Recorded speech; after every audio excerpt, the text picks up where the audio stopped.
Hey everyone, this is Yusuf and watching Alchemist academy. So last video में बच्चा हम लोगों ने देखा था कि किस तरह से हम अपनी जो रिएक्शन है उसको और ज़्यादा इन्फॉर्मेटिव बना सकते हैं और कौन कौन से रूल हैं जिनको हम अप्लाई करके हम अपनी रिएक्शन को लिख सकते हैं। आज का जो वीडियो है वो आगे ही उसमें ही कंटिन्यू करेंगे हम लोग। पहला जो पॉइंट हम लोगों ने पढ़ा था कि फिजिकल स्टेट को ऐड करके हम क्या करते हैं, अपने जो रिएक्शन है उसको और ज़्यादा इन्फॉर्मेटिव बना लेते हैं। तो सेकेंड जो पॉइंट है हमारा, उसकी हम लोग बात करते हैं।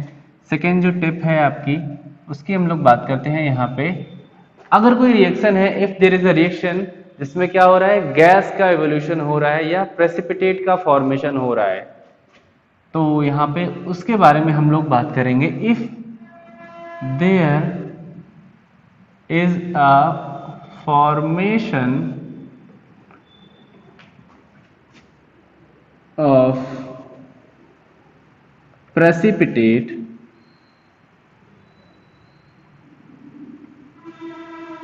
और evolution of gas in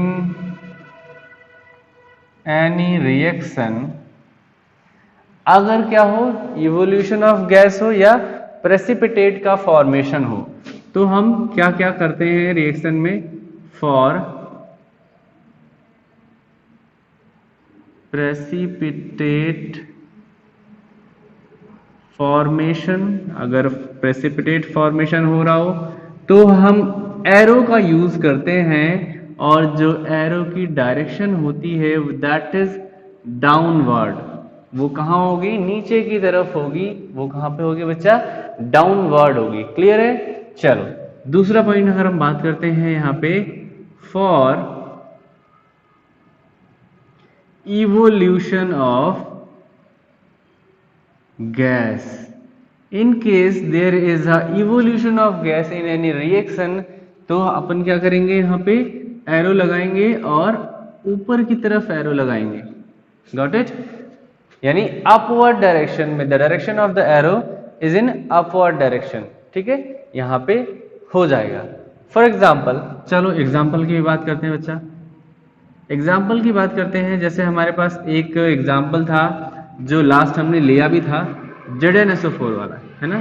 Zn plus dilute H2SO4, ये रिएक्ट कर रहे थे एक दूसरे के साथ, और क्या फॉर्म हो रहा था यहाँ पे?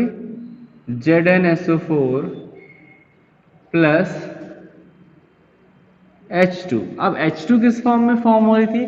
गैस के फॉर्म में फॉर्म हो रही थी, तो हम यहाँ पे गैस का सिंबल लगा दें। ठीक है, जैसे हमने लास्ट में पढ़ा था, और इसको भी लगा सकते हैं। ठीक है, ऐसे करके हम दोनों को मेंशन कर सकते हैं, या किसी एक को मेंशन कर दे तो हमें पता चल जाएगा कि गैस है। अगर हम जी भी लगाते हैं केवल, तो हमें क्या पता चल जाएगा कि ये गैस है। अगर हम एरो लगाते हैं तब भी हमें क्या पता चलेगा कि ये एरो जो है वो गैस को बता रहा है। ठीक है, जैसे बहुत सारी कंबशन रिएक्शन होती हैं। कंबशन ऑफ वुड, है ना, कोई वुड का पीस था इस तरह से, और आपने क्या किया, उसे बर्न कर दिया। बर्न करने के बाद जितना भी कार्बन कंटेंट होगा वो किस में चेंज हो जाएगा? CO2 में चेंज हो जाएगा। तो CO2 में हम इस तरह से एरो लगा सकते हैं, प्लस वाटर वेपर बनेगा, है ना। वाटर वेपर बनेगा तो इसके लिए हम गैस या वेपर यूज कर लेंगे। ठीक है, बात वही है, सिंबल दोनों की मतलब एक ही है, बट हम लोग अलग अलग जगह यूज कर लेते हैं। ठीक है, क्लियर है? ऐसे ही एक और एग्जांपल लेते हैं हम लोग, किसका? प्रेसिपिटेट फॉर्मेशन का। अब प्रेसिपिटेट फॉर्मेशन में जो एग्जांपल हम ले रहे हैं वो हम लोग पहले भी पढ़ चुके हैं, जिसमें हम लोगों ने जो लेड नाइट्रेट PbNO3 का होल ट्वाइस, PbNO3 का होल ट्वाइस प्लस Ki यानी पोटेशियम आयोडाइड को लिया था, आपने पढ़ा होगा पहले से ही। और यहाँ पे बच्चा क्या होगा, इन दोनों में रिएक्शन होगी। अब हमें पता है कि ये जो व्हाइटिश कलर का होता है, ठीक है ना, PbNO3, और Ki कलरलेस होता है। तो जब ये रिएक्शन करते हैं तो आपको पता होगा जो PbI2 बनता है, यानी लेड आयोडाइड बनता है, वो येलो कलर का PPT बनता है, PPT बनता है। ठीक है ना, येलो कलर का, ज़्यादा नहीं लिखेंगे इसमें, बस इतना ही सही कि येलो कलर का पीपीटी बनता है। तो इसके लिए हम एरो यहाँ पे ऐसे ब्रैकेट में लगा सकते हैं कि ये रिएक्शन में क्या बन रहा है, पीपीटी बन रही है, यानी प्रेसिपिटेट हो रहा है ना, सॉलिडिफाई हो जा रहा है। प्रेसिपिटेट का मतलब क्या है यहाँ पे, something formed in a solid state, कुछ फॉर्म हो रहा है सॉलिड स्टेट में, कुछ सॉलिड फॉर्म हो रहा है, हम यहाँ पे लिख सकते हैं सॉलिड, है ना, तो उसे हम प्रेसिपिटेट बोल रहे हैं। अब क्योंकि कोई भी रिएक्शन है, सपोज एक जो आपके पास टेस्ट ट्यूब है उसमें ये रिएक्शन हो रही है ना, सपोज आपने दो सॉल्यूशन मिक्स किए, जैसे के आई आपने ऐड किया के आई को, फिर आपने दूसरी तरफ से ऐड किया PbNO3 के होल ट्वाइस को, ठीक है ना, आपने इस तरह से इसमें ऐड कर दिया। अब जैसे ही इसमें सॉलिड पार्टिकल बनने लगेंगे तो वो क्या होंगे, ग्रेविटी की वजह से नीचे बॉटम में बैठ जाएंगे, ऐसे करके, है ना, नीचे की तरफ बॉटम में आ जाएंगे सारे के सारे। जब ये बॉटम में आ गए सारे बच्चा, तो इसीलिए हम एरो नीचे की तरफ डाउनवर्ड लगा रहे हैं यहाँ पे पीपीटी फॉर्मेशन में, ठीक है। तो ये सेकेंड पॉइंट इंपॉर्टेंट है और आपको इससे अच्छे से याद भी रखना है। नेक्स्ट पॉइंट की अब हम लोग बात करते हैं, वो भी बहुत इंपॉर्टेंट है। सो थर्ड रूल की अगर हम लोग बात करें, थर्ड टिप की बात करें, तो हम यहाँ पे थर्ड वन को अगर देखें, अच्छा, तो हम ये स्पेशली रिवर्सिबल रिएक्शन के लिए देखते हैं। If a reaction is reversible,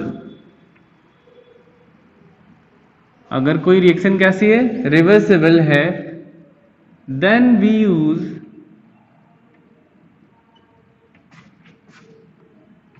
reversible sign, है ना, sign of reversibility, we use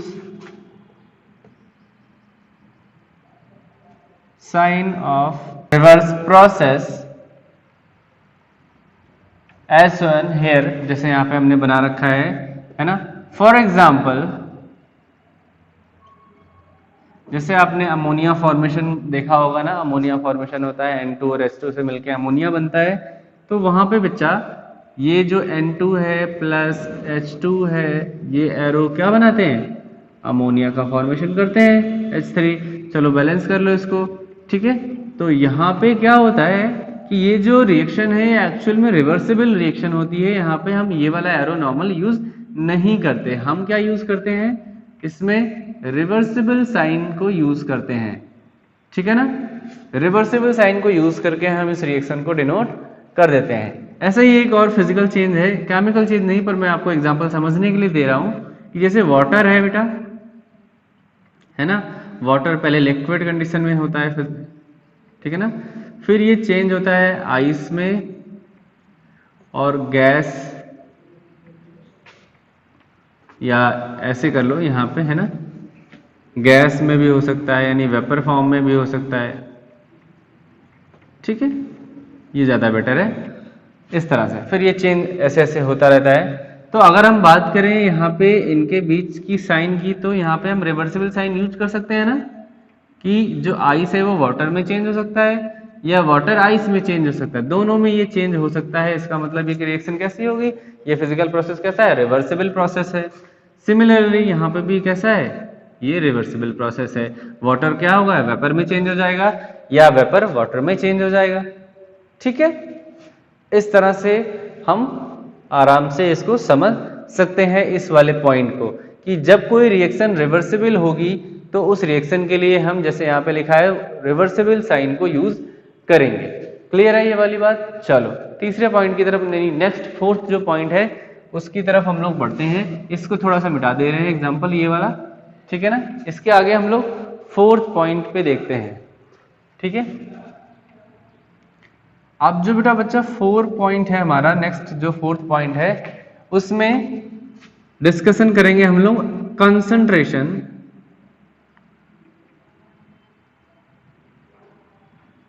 of reactant and product. हम बात कर रहे हैं concentration of reactant and product की। अब इसका मतलब क्या है, इस पॉइंट से क्या मतलब समझ में आएगा हमें, कि जो कंसंट्रेशन है किसी भी रिएक्शन की, जैसे इसमें, अब हमें ये नहीं पता कि जो N2 लिया गया है उसकी कंसंट्रेशन क्या है, अगर ये सोल्यूशन है, ये लिक्विड में है तो, या किसी चीज़ में मिक्स है तो उसकी कंसंट्रेशन क्या है, या कोई सोल्यूशन आपने लिया है जैसे H2SO4 लिया है तो उसकी कंसंट्रेशन क्या है ना, KCl लिया है या KI लिया है तो उसकी कंसंट्रेशन क्या है। मतलब जब कंसंट्रेशन पता नहीं होती है ना, तो मोस्टली हम रिएक्शंस में क्या करते हैं कि जो रिएक्शंस होती हैं बेटा, रिएक्शंस के थ्रू हम एक्चुअल कंसंट्रेशन को हम यहां पे लिख सकते हैं, वी कांट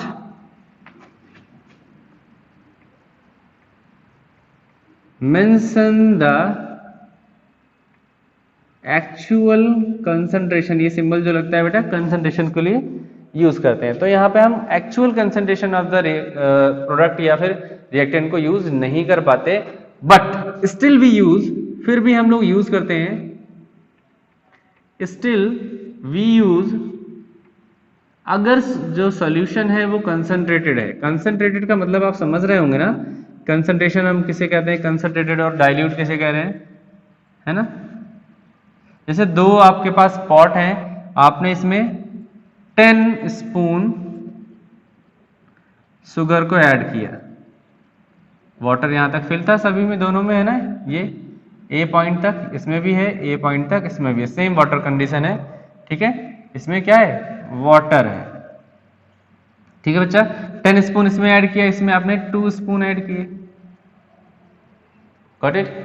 तो अब कौन सा ज्यादा कंसंट्रेटेड होगा, मतलब कि कौन सा ज्यादा गाढ़ा होगा, so this one is more concentrated. ये क्या होगा, मोर कंसंट्रेटेड, या ये कंसंट्रेटेड कहलाएगा, और इस वाले को हम इसके कंपैरिजन में डाइल्यूट बोल देंगे, है ना, गाढ़ा नहीं है, हल्का है। तो इसीलिए हम अगर कोई सोल्यूशन या कोई कंपाउंड जो यूज हो रहा है वो उसके अंदर सॉल्यूट के कंपोनेंट ज्यादा है ना, कंसंट्रेटेड का मतलब क्या है, इसमें सॉल्यूट यानी शुगर ज्यादा है, तो सॉल्यूट ज्यादा है अगर, तो हम उसे बोलेंगे कंसंट्रेटेड, और वहां पे CON के थ्रू हम उस रिएक्टेंट के नाम के आगे हम ये लिख देंगे, ठीक है। अभी एग्जांपल भी देखेंगे। और अगर डाइल्यूट है तो बच्चा हम यहाँ DIL ऐसे करके लिख देते हैं, ठीक है, ये हम लिख देते हैं। जैसे एग्जांपल अभी जस्ट अब हमने लिया था वही ले लेते हैं जल्दी से, कि Zn प्लस डाइल्यूट H2SO4। अब हमें यहाँ पे एक्चुअल अमाउंट नहीं पता था ना, तो इसीलिए हमने यहाँ पे लिख दिया डाइल्यूट, हल्का, गाढ़ा नहीं है, हल्का है, बट ये नहीं पता हमें कितना हल्का है, कितना अमाउंट ऑफ सॉल्यूट इसमें प्रेजेंट है, लेकिन फिर भी हमने बता दिया कि डाइल्यूट है और ये रिएक्ट करके ZnSO4 प्लस H2 गैस जो है वो रिलीज कर रहा है, ठीक है। तो इस तरह से हम कंसंट्रेशन को मेंशन कर देते हैं, पर हम एक्चुअल कंसंट्रेशन को मेंशन नहीं कर पाते, ठीक है बेटा, एक्चुअल कंसंट्रेशन को हम रिएक्शन में मेंशन नहीं कर पाते। क्लियर है, चलिए आगे वाले पॉइंट की तरफ हम लोग बढ़ते हैं। तो जो नेक्स्ट स्टेप की है वो हमारा है कंडीशन ऑफ एनी रिएक्शन। आप सोच रहे होंगे कि मैं पीछे से क्यों बोल रहा हूँ, इसलिए क्योंकि एक छोटा सा सरप्राइज है, हालांकि ये कोई ऐसा सरप्राइज नहीं है, लेकिन आप देख सकते हैं कि क्या हुआ है मेरे साथ, और ये थोड़ी सी सिचुएशन कुछ ऐसी हो गई थी कि ये करना पड़ा। पर फिलहाल हम लोग अपनी वीडियोस को बंद नहीं करेंगे, आई थिंक कि आपको भी कोई प्रॉब्लम नहीं होगी, तो इसीलिए चलिए स्टार्ट करते हैं। और ये जो अभी इसका पहला पार्ट था वो हम लोगों ने शूट किया था पहले ही, और ये अभी अगेन शूट कर रहे हैं हम इस प्रोसेस के बाद, बाल हटवाने के बाद, तो आई थिंक आपको प्रॉब्लम नहीं होगी बेटा बच्चा। चलो देखते हैं फिलहाल हम लोग अपने कंडीशंस को, है ना। तो जो हमारा नेक्स्ट स्टेप था, मुझे भी हंसी आ रही है फिलहाल, पर क्या कर सकते हैं, है ना, जो नेचुरल चीज़ें हैं या फिर जो नॉर्मल है वो तो करना ही होता है, तो इसीलिए यहाँ पे है। चलिए ठीक है, स्टार्ट करें हम लोग फिफ्थ जो हमारा टिप है उसके लिए। फिफ्थ टिप ये है conditions of the reaction, conditions of the reaction. कभी कभी क्या होता है बच्चा कि कुछ कंडीशंस रिएक्शन की होती हैं कि जैसे कोई रिएक्शन है, सपोज मैं ऐसे ही ले रहा हूँ अभी फिलहाल के लिए कि A प्लस बी ये बन रहा है C प्लस डी में, बस ये किसमें 67 डिग्री सेंटीग्रेड पे हो रहा है सपोज, या इसमें जो प्रेशर है वो 4 atm का लगा हुआ है ना। तो ये जो कंडीशंस हैं, या अभी हम कहें कि जैसे कोई रिएक्शन है E प्लस एफ, ये कन्वर्ट हो रही है G प्लस H में, तो ये जो रिएक्शन है वो किसी कैटलिस्ट Fe की वजह से हो रही है, या Cu की वजह से हो रही है, Zn की वजह से हो रही है, कोई कैटलिस्ट वगैरह यूज किया हमने इसमें। तो जब ऐसी कोई कंडीशन दी हो कि कोई कैटलिस्ट हो या फिर कोई कंडीशन जैसे टेम्परेचर हो या प्रेशर हो, तो उस सिचुएशन में हम क्या करते हैं, हम ऐसे कंडीशंस को एरो के ऊपर ही मेंशन कर देते हैं। ठीक है, ऐसे कंडीशंस को बच्चा हम कहाँ मेंशन करेंगे, एरो के ऊपर। तो हम यहां पे आगे लिख सकते हैं, we can mention the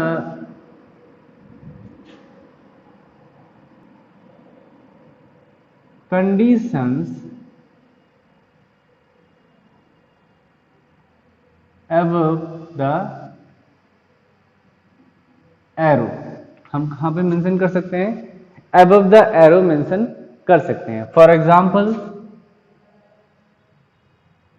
example यहाँ पे अगर एग्जाम्पल की हम लोग बात करें, फॉर एग्जाम्पल जैसे हमारे पास एक कंपाउंड है KClO3, ठीक है, KClO3 बेटा, इसको हम डिकम्पोज करवा रहे हैं, और डिकम्पोज कब करवा रहे हैं, हीट देके, इसे गर्म करके, या फिर इसे ऐसे हीट का टेम्परेचर सिंबल बनाए, या फिर हम इसमें हीट लिख दें। ठीक है, हीट करके इसे क्या करना है, डिकम्पोज कर रहे हैं यहाँ पे। तो ये कन्वर्ट हो जा रहा है KCl में प्लस O2 में। अब अगर ये बैलेंस नहीं है तो इसे बैलेंस कर लेते हैं, KCl बैलेंस है पर O2 बैलेंस नहीं है। O के लिए यहाँ पे हमने 3 कर दिया और यहाँ पे 2 कर दिया, तो आई थिंक ये रिएक्शन बैलेंस हो गई। तो अभी आपने देखा कि जो रिएक्शन है उसमें हमने क्या किया, जो कंडीशन दी गई थी उसमें हमने क्या किया बच्चा, हमने मेंशन कर दिया जो कंडीशन है उसको अबव द एरो, और एरो पे मेंशन करने की ही वजह से क्या हुआ कि जो इन्फॉर्मेशन है वो हमें लिखनी नहीं पड़ी कहीं या बतानी नहीं पड़ी, एक्स्ट्रा इन्फॉर्मेशन हमें इसी रिएक्शन में ही मिल गई। ठीक है, नेक्स्ट चलिए एग्जांपल देखते हैं हम लोग। एक एग्जांपल है CO प्लस H2, ठीक है, CO प्लस H2 CH3OH। इस तरह से CO और ये कार्बन मोनोऑक्साइड है, ये H2 है ना, हाइड्रोजन गैस है, और ये रिएक्ट कर रही है, गैस है तो हम यहाँ पे गैस मेंशन कर दे रहे हैं। ठीक है, ये भी गैस है तो ये बेटा क्या है, गैस मेंशन कर दे रहे हैं, यहाँ पे हमने मेंशन कर दिया। अब ये जो रिएक्शन है बच्चा, ये जो पार्टिकुलर रिएक्शन है ये होती है अबाउट 3400 या सॉरी 340 एटमॉस्फेरिक प्रेशर पर। ये कितना होती है, 340 एटमॉस्फेरिक प्रेशर पे, तो हम यहाँ पे 340 atm इसके ऊपर मेंशन कर देंगे। ठीक है, ये रिएक्शन बैलेंस नहीं है तो इसे बैलेंस कर लेंगे हम लोग। यहाँ पे हमने 2 कर दिया तो ये 4 हो गया, यहाँ पे 4 हो गया, यहाँ पे कार्बन एक है, ऑक्सीजन एक है। ठीक है, ये इस तरह से बैलेंस हो गई। आई थिंक आपको समझ में आया होगा, है ना, कि हम क्या करते हैं, कंडीशंस को एरो के ऊपर लिख दिया करते हैं, जिससे जो हमारी इंफॉर्मेशन है वो आसानी से हमें मिल जाए। ठीक है, क्लियर। इसी तरह से जैसे हमने यहाँ पे मेंशन किया है बेटा, बिल्कुल ऐसे ही, चाहे प्रेशर दिया हो, चाहे कोई कैटलिस्ट दी हो, चाहे कोई हीट या टेम्परेचर कुछ दिया हो, हम आसानी से इसके ऊपर मेंशन कर सकते हैं। आई होप कि ये वाला जो पॉइंट है, fifth condition of the reaction, ये आपको बहुत बढ़िया समझ में आ गया होगा। हम लोग नेक्स्ट मूव करते हैं, और आप लोग मेरे सर को घूरना बंद करें प्लीज। चलिए नेक्स्ट की तरफ मूव करते हैं। तो नेक्स्ट जो हमारा टिप है बेटा, उसमें हम लोग देखेंगे, जो 6 नंबर हमारा टिप है उसमें हम लोग अभी समझने वाले हैं how we can express the change in temperature. किस तरह से हम किसी भी रिएक्शन में चेंज इन टेम्परेचर को हम लोग लिख सकते हैं या बता सकते हैं, एक्सप्रेस कर सकते हैं, इसके बारे में हम लोग देखेंगे। तो आपको पता होगा कि जो चेंज इन टेम्परेचर है वो दो तरह से हो सकता है। देयर में बी, इट में बी इंक्रीज इन टेम्परेचर और इट में बी डिक्रीज इन टेम्परेचर। तो अगर हम बात करें, जैसे सपोज एक जनरल सा रिएक्शन लिख लें ऐसे ही, A+B जो हम हमेशा लिखते हैं, है ना। ये जो रिएक्शन है ये C+D बना रहा था, है ना। इसके अकॉर्डिंग ये क्या बन रहा है, C+D बन रहा है। तो अगर हम कहें कि ये रिएक्शन दो कंडीशंस में हो सकती है अगर टेम्परेचर से रिलेटेड है, तो या तो हो सकता है कि इस रिएक्शन को होने के लिए हमें अलग से जो है टेम्परेचर देना पड़े, है ना। पहली कंडीशन तो ये हो गई। दूसरी कंडीशन हो गई क्या, ये हो सकता है कि यहाँ पे जो टेम्परेचर है वो रिलीज हो, यानी टेम्परेचर जब ये रिएक्शन हो जाए प्रोडक्ट के साथ साथ टेम्परेचर भी क्या बने, टेम्परेचर रिलीज हो। ठीक है, यहाँ पे टेम्परेचर रिलीज हो प्रोडक्ट के साथ। पहली कंडीशन को हम लोग अगर देखें तो we can say that if the heat is absorb, पहली कंडीशन में क्या हुआ, if the heat is absorb. ठीक है, दूसरी सिचुएशन क्या है बच्चा, if the heat is evolve. पहली सिचुएशन में क्या है, हीट एब्जॉर्ब हो रही है इस रिएक्शन में, या दूसरी में heat is evolved.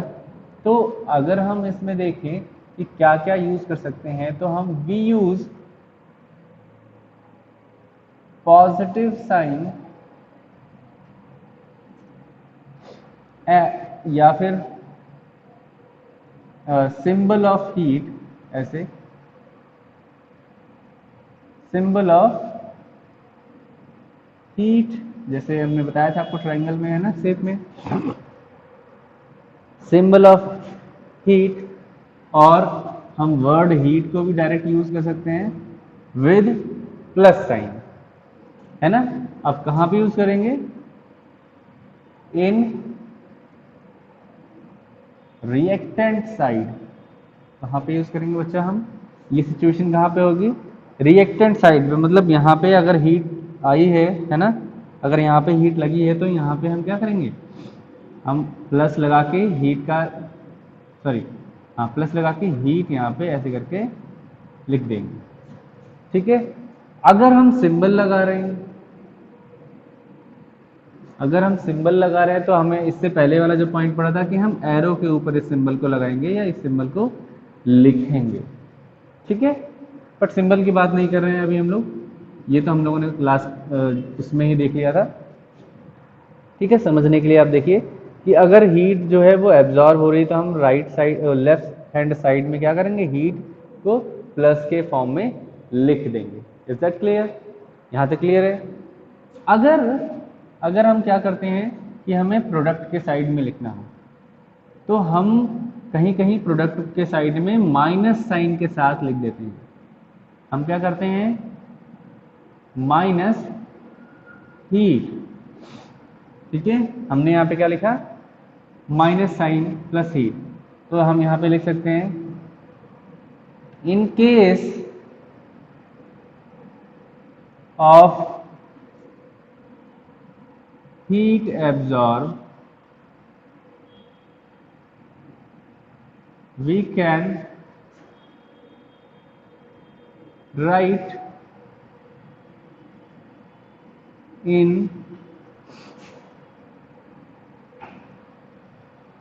product side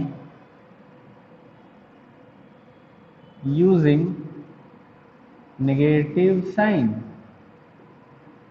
हम क्या कर सकते हैं, हम लिख सकते हैं प्रोडक्ट साइड में, है ना, यूजिंग नेगेटिव साइन। हम यहाँ पे नेगेटिव साइन का यूज करके प्रोडक्ट साइड में लिख सकते हैं। ठीक है बच्चा, ये दो सिचुएशन हो गई किसके लिए, इफ हीट इज एब्जॉर्ब, है ना। चलो तीसरी के लिए, मतलब ये जो हमारा यहाँ पे दूसरी कंडीशन है जिसमें हम लोग देख रहे हैं कि प्रोडक्ट के साथ जो है हीट वो रिलीज हो रही है, मतलब हीट इवॉल्व हो रही है। तो यहाँ पे हम लिख सकते हैं वी कैन राइट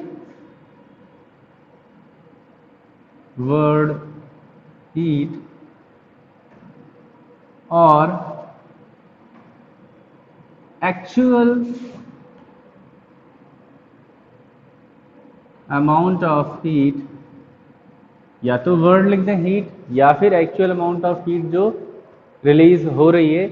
सेम यहाँ पे भी वही कर सकते हैं बेटा, या तो सिंबल या हीट या एक्चुअल अमाउंट ऑफ हीट, यहाँ पे भी लिख दे रहे हैं एक्चुअल अमाउंट ऑफ हीट। ठीक है, या तो हीट लिख देंगे डायरेक्ट या एक्चुअल अमाउंट ऑफ हीट लिख देंगे। ठीक है, यहाँ पे भी वैसे। अब यहाँ पे क्या लिखें, we can write word heat और actual amount of heat in RHS। RHS में हम क्या करेंगे, इसको लिख देंगे। जैसे अभी हम लोगों ने एग्जांपल लिया था A plus B arrow C plus D, तो हम यहाँ पे प्लस हीट लिख देंगे या फिर एक्चुअल अमाउंट, हमने ये करके लिख दिया, यहाँ पे एक्चुअल अमाउंट यहाँ पे हम लिख देंगे। ठीक है बेटा, clear.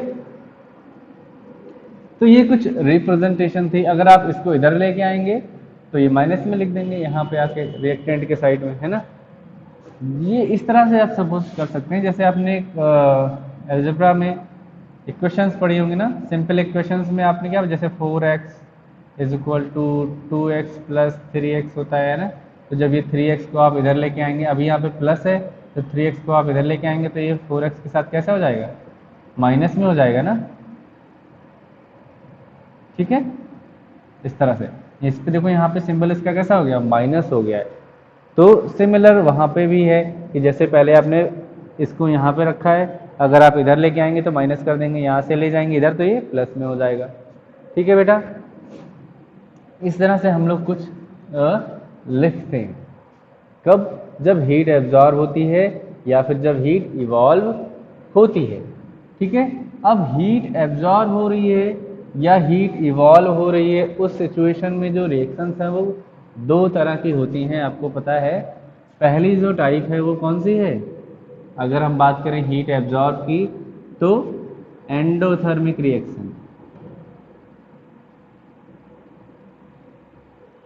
Endothermic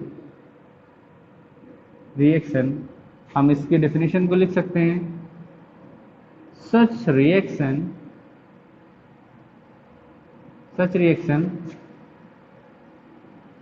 in which, heat की जगह हम हीट का सिंबल बना रहे हैं बच्चा, इन विच हीट इज एब्जॉर्ब्ड, इसे हम क्या कहते हैं, कॉल्ड एंडोथर्मिक रिएक्शन। ठीक है, ऐसी रिएक्शन जिसमें क्या हो रही है, हीट क्या हो रही है, एब्जॉर्ब हो रही है, उसे हम कहते हैं एंडोथर्मिक रिएक्शन। एब्जॉर्ब होने का मतलब कि रिक्वायर्ड हो। जैसे आप फूड जब पकाते हैं, जो आपकी दाल है, चावल है, रोटी आप पकाते हैं ना, बनाते तो नहीं, आप पकाते हैं, हीट देते हैं तब वो पकता है। तो उस रिएक्शन को होने के लिए टेम्परेचर रिक्वायर्ड है ना, तो वो कौन सी रिएक्शन हो गई, एंडोथर्मिक रिएक्शन हो गई, है ना। जैसे एक छोटा सा एग्जांपल लिख लेते हैं हम लोग, बेरियम हाइड्रोक्साइड BaOH का होल ट्वाइस, ये रिएक्ट करता है बेटा NH4Cl के साथ, है ना। और यहाँ पे जो है वो अमोनिया फॉर्म होती है NH3 प्लस BaCl2 फॉर्म होता है। तो ये जो रिएक्शन है अमोनिया फॉर्म होती है, जिसमें इसमें क्या होता है कि जो कंटेनर होता है वो बहुत ही चिल्ड हो जाता है, जिसमें ये रिएक्शन होती है, चिल्ड हो जाता है ना। चिल्ड होने का मतलब क्या है कि इसमें जो हीट है वो एब्जॉर्ब हो रही है, क्या हो रही है, हीट एब्जॉर्ब हो रही है। ठीक है, ये यहाँ पे हम कह सकते हो कि हीट क्या हो रही है, एब्जॉर्ब हो रही है। तो यहाँ पे हम हीट लिख देंगे। जो सराउंडिंग की हीट होती है वो क्या करता है, एब्जॉर्ब कर लेता है पूरी तरह से, इसलिए जो कंटेनर है वो हीट जो है कंटेनर वो चिल्ड हो जाता है। ठीक है बेटा, जहाँ पे ये रिएक्शन होती है। तो आई होप कि ये आपको एंडोथर्मिक जो प्रोसेस है आपको समझ में आया होगा। इसके एक दो और एग्जांपल देखते हैं, फिर हम लोग आगे बढ़ते हैं। तो यहाँ पे मैंने कुछ एग्जांपल लिख रखे हैं जो एंडोथर्मिक रिएक्शन को रिप्रेजेंट करते हैं। सबसे पहले हम लोग एक बार फिर से रिवाइज कर लेंगे। Endothermic reactions are such reactions in which heat जो है वो एब्जॉर्ब होती है। हमने सिंबल बनाया था, या फिर हम इसे हीट की तरह लिख दें। हीट क्या होती है बच्चा, एब्जॉर्ब होती है। ऐसे रिएक्शन को हम क्या कहते हैं, एंडोथर्मिक रिएक्शंस कहते हैं।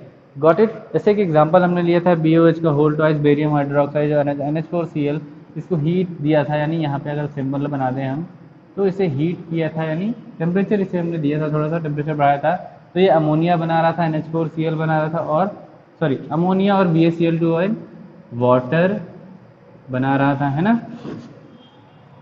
कुछ इस तरह से ये रिएक्शन जो है वो हो रही थी। क्लियर है। अब इस रिएक्शन में मैंने आपको बताया कि ये एंडोथर्मिक रिएक्शन है। क्यों? क्योंकि इसमें जब ये रिएक्शन होती है तो जो कंटेनर होता है वो चिल्ड हो जाता है। क्यों? क्योंकि वो सराउंडिंग की सारी हीट को क्या करता है, एब्जॉर्ब कर लेता है, कंटेनर की सारी हीट को एब्जॉर्ब कर लेता है। इसका मतलब कि ये एंडोथर्मिक रिएक्शन है। ऐसे ही कुछ एग्जाम्पल यहाँ पे मैंने लिख रखे हैं। दैट इज डिकम्पोजिशन रिएक्शन जो मोस्टली होती हैं वो कौन सी होती हैं, आपकी जो एंडोथर्मिक रिएक्शन हैं ये होती हैं। इलेक्ट्रोलिसिस जो होती है आपकी, जैसे कि अगर हम बात करें जो आपके सॉल्ट्स होते हैं उनको अगर हम डिकम्पोज करें, इलेक्ट्रिसिटी दे दें,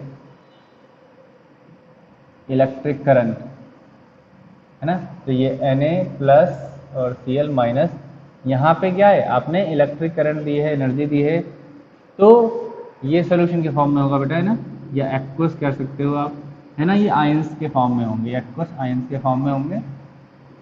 तो यहाँ पे आप कह सकते हो कि आपने क्या दिया, हीट दी है, टेम्परेचर दिया है, तो इसीलिए यहाँ पे क्या हुआ, इलेक्ट्रोलिसिस ये प्रोसेस हुआ है। ऐसे कुकिंग ऑफ फूड, आप जब फूड बनाते हो तो वहाँ पे भी आपको क्या करना होता है, टेम्परेचर देना होता है। So that is also endothermic process. Burning of compound अगर बात करें स्मॉलर अमाउंट ऑफ कंपाउंड है वो बर्न किया जा रहा है, तो that is the endothermic reaction. मगर अगर हम बात करें कि बहुत बड़े लकड़ी के टुकड़े को जलाया जा रहा है या ऑर्गेनिक मैटर को जलाया जा रहा है, तो that is not the endothermic process, because the amount of heat, मैंने पहले भी बताया था, the amount of heat absorb is much lesser than the amount of heat is release. ठीक है, तो उसके अकॉर्डिंग हम कह सकते हैं। ऐसा ही नाइट्रिक एसिड फॉर्मेशन अगर हम लोग देखें, यहाँ पे नाइट्रिक एसिड का फॉर्मेशन हो रहा है, तो नाइट्रिक एसिड में N2 है, गैसेस फॉर्म में O2 है, और ये एक दूसरे के साथ रिएक्ट करके क्या बना रहे हैं, NO बना रहे हैं, नाइट्रिक ऑक्साइड बना रहे हैं, ऑक्साइड बन रहा है, एसिड नहीं, ऑक्साइड बन रहा है ना। तो नाइट्रिक ऑक्साइड में आप देखेंगे कि यहाँ पे मैंने प्रोडक्ट के साइड में हीट लिख रखी है, वो माइनस साइन के साथ। इसका मतलब इसमें क्या हो रहा है, हीट क्या हो रही है, एब्जॉर्ब हो रही है।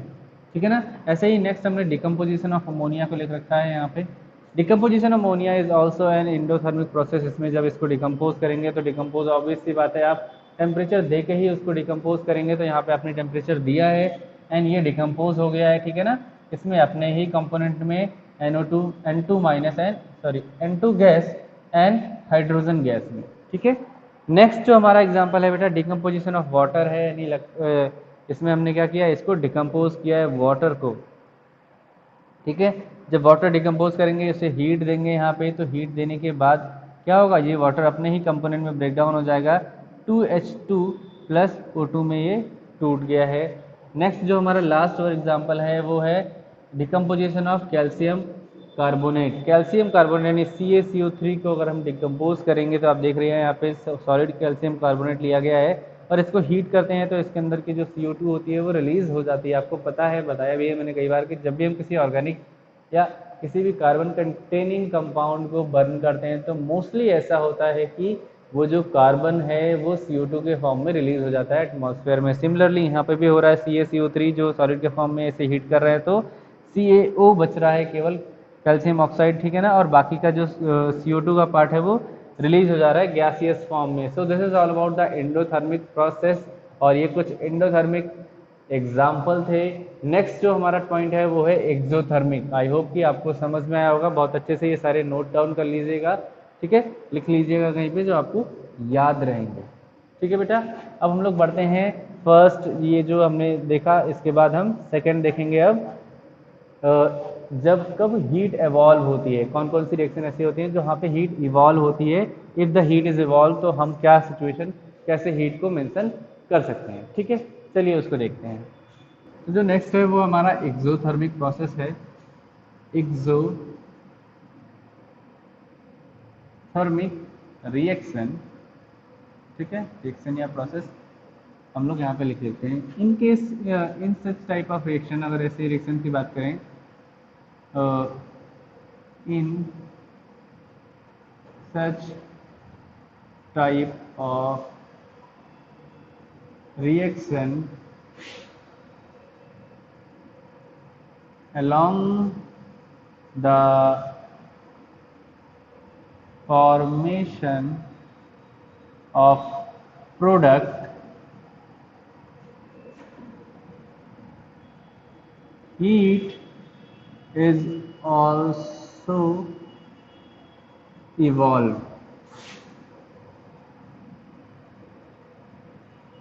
क्या होता है, हीट भी यहाँ पे क्या होती है, इवॉल्व होती है। In such type of reaction along the formation of product, heat is also evolved, and this type of reaction is known as exothermic reaction. बार बार मुझे प्रोसेस याद आ रहा है एक्सोथर्मिक रिएक्शन, ठीक है। जैसे एक जर्नल एग्जांपल ले लें पहले, कि यहाँ पे a प्लस बी था और यहाँ पे जो प्रोडक्ट है वो बना c प्लस डी, और यहाँ पे सम अमाउंट ऑफ हीट जो है वो एब्जॉर्ब हुई, तो इसलिए हमने यहाँ पे प्लस साइन के साथ आपको रिकॉल करा रहे हैं कि यहाँ पे हीट लिख देंगे। ग्रेट, ठीक है, यहाँ पे इस तरह से हम लिख देंगे। अब फॉर एग्जाम्पल की बात करें, एग्जाम्पल की अगर हम लोग बात करें तो फॉर्मेशन ऑफ